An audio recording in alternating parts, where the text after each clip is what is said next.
Sorry this video has taken so long to get out. I've been grinding a paycheck IRL. I work Thursdays through Sundays, 4 10-hour graveyard shifts. The upside of that is that I get 3 days off in a row, but I normally spend the first day sleeping to recover, so I really only get about 2 days worth of WoW out of the week.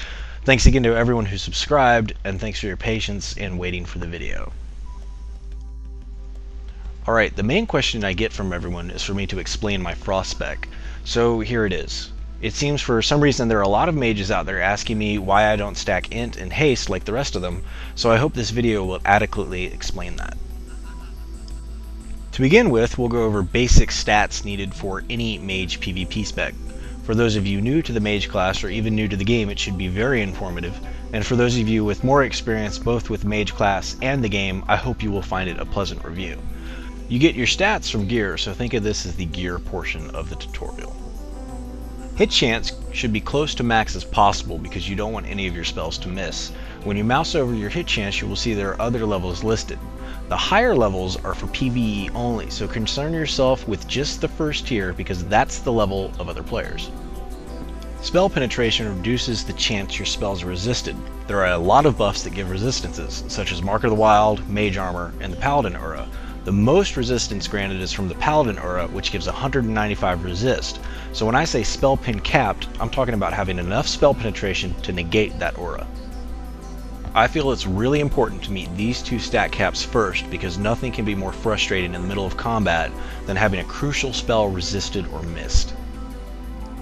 There are 3 primary stats for a PvP Frost Spec: Resilience, Crit, and Mastery. You obviously want Resilience because you don't want to get one shot. While I was gearing up, I found anything under 2k and you're still squishy, but it wasn't until my Resilience hit about 2500 that I started to become satisfied with it. Mastery for Frost increases your damage against frozen targets. The damage amplification from stacking Mastery I've found is higher than if you stacked Intellect for the Frost Spec. Finally, there's Crit. This stat helps you with the big burst damage that mages are known for. The interesting thing about the Mage PvP set is that it doesn't really facilitate a Frost Spec. There are a lot of Mage PvP items that have haste, and I've ended up reforging it to get either Mastery or Crit.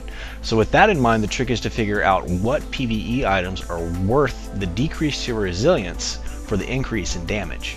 With that last thought in mind, I'm going to use my gear as an example and explain my reasoning behind taking what items I have, and hopefully you can apply the same thought process when deciding what items you're going to take in a battle.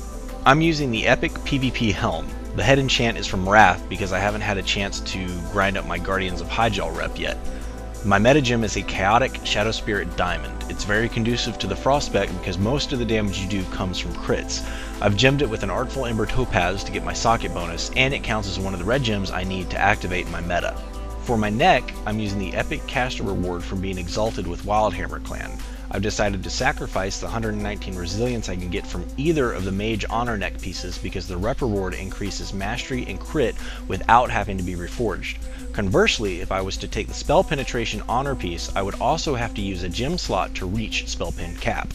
My shoulders are gemmed for Mastery and have the Tolbarad PvP enchant on them. I'm taking this cloak because it allows me to reach Spell Pen Cap on one item without having to use a gem slot. I also have it enchanted for Crit. My chest is gemmed with another Artful Ember Topaz to get my metagem activated, and I reforged the Crit to Mastery to increase my top end damage against frozen targets. I've got the Crit enchant on my bracers. Again, it's more beneficial than the spell power one because of the Mastery for Frost. For my gloves, here again, I've decided to sacrifice resilience in order to increase the 2 other primary stats considerably. I took the Mastery enchant and my Engineering Intellect enchant, so it's pretty obvious why I've chosen to miss out on that resilience. For the belt, I'm not worried about the socket bonus because the Mastery gems more than make up for a measly 10 Intellect. I also put the Mind Control Engineering enchant on it, and we'll have more on that later. I've reforged the haste for Mastery on my pants, and also have it socketed with the final red gem to activate my meta. I have another Mastery gem socketed for additional damage. The minor speed increase on my boots makes a big difference against melee classes because they all seem to have it and you don't want melee classes overtaking you while you're kiting them. I reforged the Crit to Mastery for more damage. For this ring, I reforged the hit to Mastery again for more damage. The same with the Crit on the other ring. Right now I'm using this Stump of Time from Tolbarad because it lets me take a nice chunk of hit and gives me a spell power proc bonus. Here again I'm missing out on some resilience, but so far I've found the trade-off works well for me. As a human I have every man for himself, so I can double up on my trinkets. Here is just the standard honor trinket that has an activated spell power buff. Spell power and the intellect enchant on my main hand and offhand. I've reforged the crit and mastery across the board for all of my weapons. Here are the results for my base stats with my gear unbuffed. I'm at 2800 resilience, 11.54 mastery, and 15.44% chance to crit. Spell penetration is also capped, and I'm a 1/10% away from being hit capped. That's close enough for me. Now for the talent section. I'll start off by selecting and explaining what I feel to be indispensable talents for a PvP Frost spec.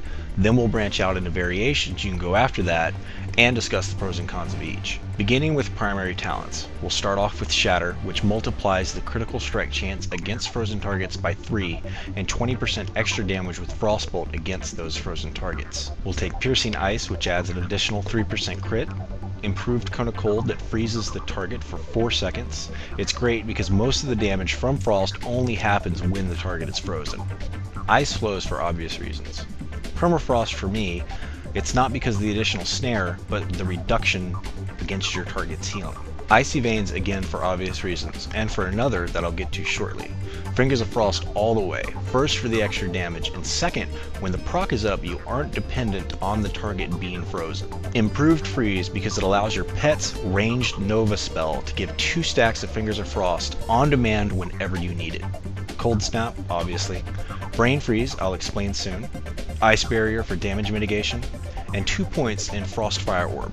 By placing the points here, every time Frostfire Orb does damage, you have a chance to get the Fingers of Frost proc off of those ticks. So right now we're at 26 points in Frost, and we obviously need to get Defreeze.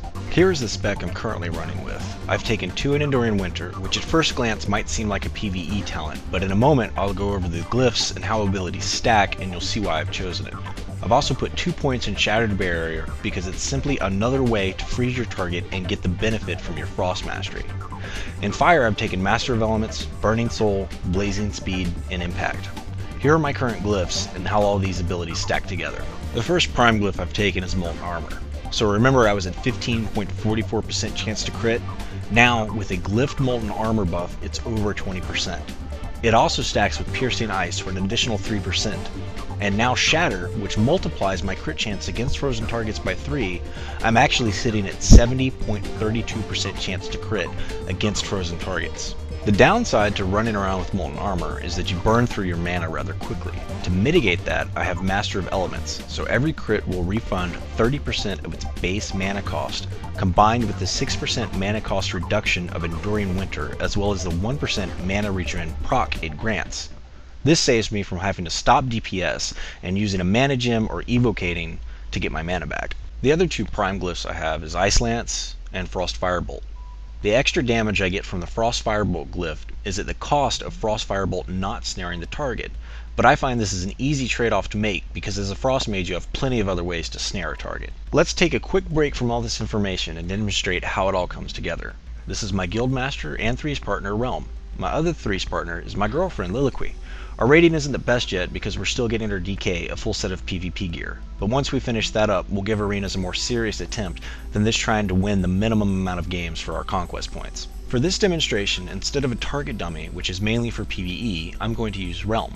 As a paladin, he has almost 3,400 resilience, and I've asked him to put up his resistance aura, so he's at 195 spell resist. We'll start off with Frostbolt. I'll freeze him in place with Nova to get the mastery benefit, and as you can see it crits him for 20k damage.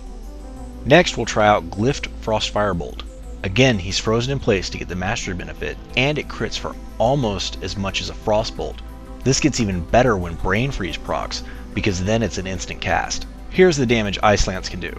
Again he's frozen, and Ice Lance crits for 12.6k. I got an impact proc off on that. Normally it's best to save it for an interrupt, but this is just a demonstration. Here I'm going to hit him with Ice Lance, but he isn't frozen, so not only does Ice Lance not benefit from mastery, but its overall damage is reduced by an additional 40%. Here is a good spell combo demonstration on doing burst damage. I'll open up with my pet's Range Nova that grants me 2 Fingers of Frost procs and it freezes my target in place. I'll cast Frostbolt, so it will get the shatter benefit from the Range Nova. It crits, breaking the Nova, but now I use Ice Lance that benefits from my 2 Fingers of Frost procs. Unfortunately, the first one doesn't crit, but I do get my spell power proc off my trinket from it. My next Ice Lance, with Fingers of Frost, does crit, this time with the spell power proc buff for a nice chunk of damage. To finish the glyphs up, for major tier you'll want Evocation to get your HP back, Ice Barrier for damage mitigation, and the glyph Icy Veins lets you get out of another snare and you can even cold snap it. For the minor tier you want Arcane Brilliance. This really helps if it gets purged off because it's a pretty big hit to your spell power, so this assists in recasting it. Does anybody else remember farming Light Feathers in Westfall? I'm so glad we don't have to do that anymore with the Slowfall glyph. I'm actually running out of time, so unfortunately I have to be a little more brief than I'd like to be for variations on this spec. Mainly, I'd like to discuss improved counterspell.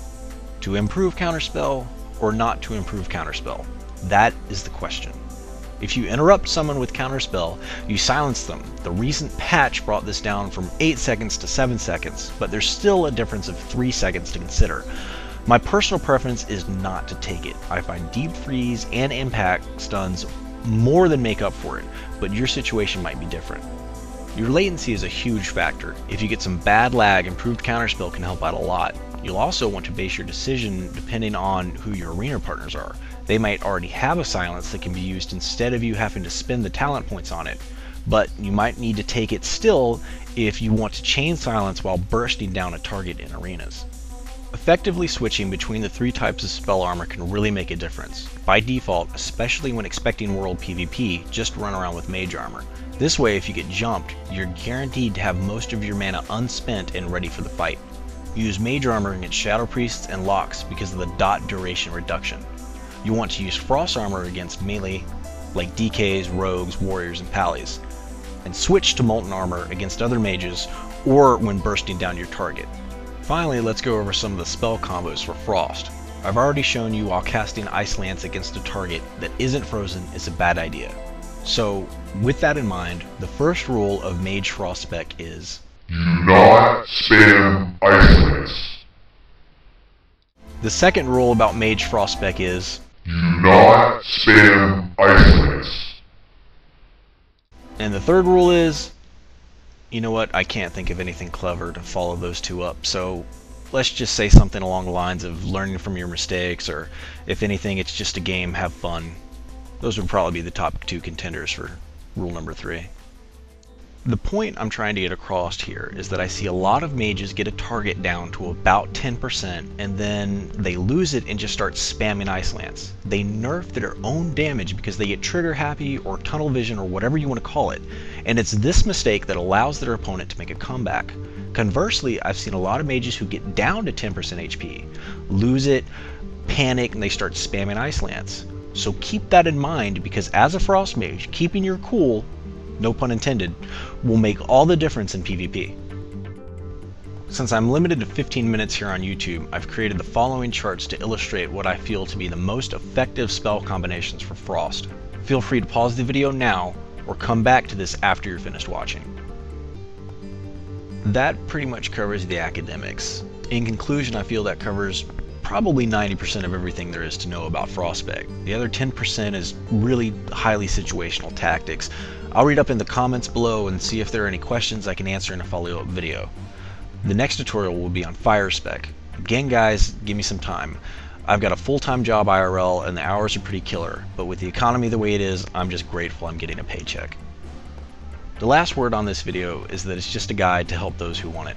I wouldn't assume to tell anyone how to play or that what they do differently from me is stupid. I wish everyone the best of luck in game and in IRL. Above all, have fun, enjoy the game, and enjoy life. Until next time, stay frosty.